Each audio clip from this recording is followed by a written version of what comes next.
Assalamualaikum warahmatullahi wabarakatuh. Selamat pagi anak-anak, jumpa lagi dengan Mr. Chandra. Pada kesempatan kali ini kita akan belajar kemuhammadiyahan untuk materi yang keempat dengan judul pengenalan organisasi otonom. Organisasi otonom ialah organisasi yang di bawah naungan Muhammadiyah. Pada materi kali ini kita akan mempelajari dua organisasi otonom, yaitu yang pertama Aisyah dan yang kedua adalah Nasyatul Aisyah. Anak-anak bisa menyiapkan buku modulnya serta luringnya untuk sambil mendengarkan penjelasan dari materi yang keempat ini. Kita masuk yang pertama, yakni untuk Aisyah. Jadi Aisyah itu merupakan organisasi otonom Muhammadiyah yang berdiri pada tanggal 27 Rajab tahun 1335 Hijriah, bertepatan dengan tanggal 22 April 1917 Masehi. Aisyah ini pada awalnya merupakan kelompok pengajian ibu-ibu. Sebelum menjadi nama Aisyah, namanya adalah Sopo Tresno, kemudian berganti nama. Kata Aisyah sendiri, nama Aisyah itu diambil dari nama istri Nabi Muhammad SAW yang bernama Aisyah. Kemudian mendapat imbuhan atau tambahan yah yang berarti pengikut. Jadi dari kata Aisyah ditambah dengan yah menjadi Aisyah. Selanjutnya dapat anak-anak lihat pada video ini, yakni kita akan mempelajari selanjutnya adalah tentang lambang Aisyah. Kalau dilihat lambang Aisyah ini secara bentuk itu sama dengan lambang Muhammadiyah. Bentuknya yakni matahari dengan jumlah sinar 12. Kemudian terdapat dua kalimat syahadat yang melingkar di dalam lambang serta tulisan Arab nama Aisyah di tengah. Kalau di dalam logo Muhammadiyah yang di tengah itu adalah tulisan Muhammadiyah. Jika di dalam lambang Aisyah tulisannya adalah tulisan Arab dengan tulisan Aisyah.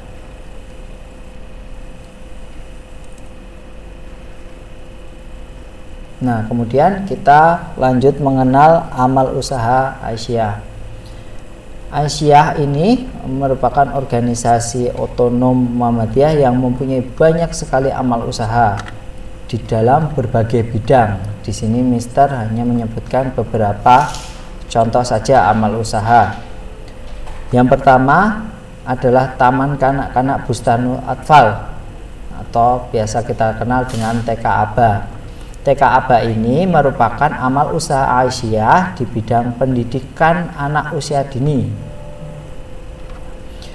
Jika kita melihat di sekitar kita ada banyak sekali TK Aba, ya, hampir di setiap desa itu terdapat TK Aba. Kemudian kita lanjut ke yang kedua, amal usaha Aisyah di bidang pendidikan dasar atau biasa disebut sekolah dasar. Salah satu contohnya ada di Bantul, ada sekolah dasar unggulan Aisyah Bantul, ya.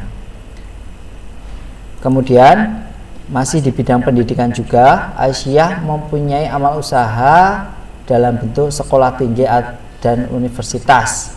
Kalau di Yogyakarta itu terdapat Universitas Aisyah Yogyakarta. Amal usaha ini bergerak di bidang pendidikan tinggi, atau kita bisa menyebutnya dunia perkuliahan. Kemudian Aisyah juga bergerak di bidang kesehatan dengan mempunyai amal usaha dalam bentuk Balai Kesehatan Ibu dan Anak BKIA. Kemudian Aisyah juga mempunyai amal usaha di bidang sosial, yakni panti asuhan. Ada yang tahu panti asuhan itu apa?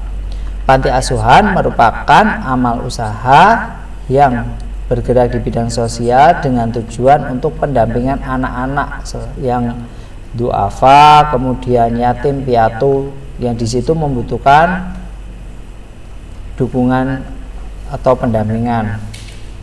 Kemudian Aisyah juga mempunyai musola yang digunakan untuk kegiatan dakwah, kemudian pengajian dan lain-lain. Dan yang terakhir, Aisyah mempunyai amal usaha bimbingan dan penyuluhan kepada kaum perempuan.